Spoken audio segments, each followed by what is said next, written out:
আচ্ছা, ওদের সব গোছাগুছি শুরু হচ্ছে। ছেলের জামা কাপড় শুধু রাখা হলো, এখনো কিছুই হয়নি।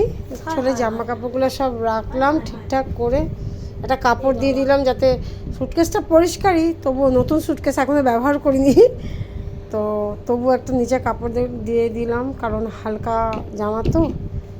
সব গোছাবো, জাস্ট রেখেছি ওর কি কি লাগবে, কখন কোনটা পরবে সেই অনুপাতে সব জামা কাপড়গুলো ওর সব গুছিয়ে রাখলাম। ওরই ভরে গেল, আমাদের তো এখনও দুজনের বাকি আছে।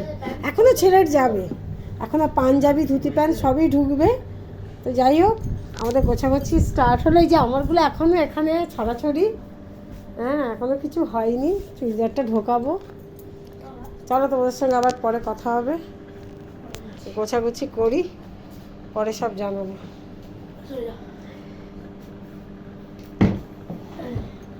আমার এখানে নিয়ে চলে আসছে।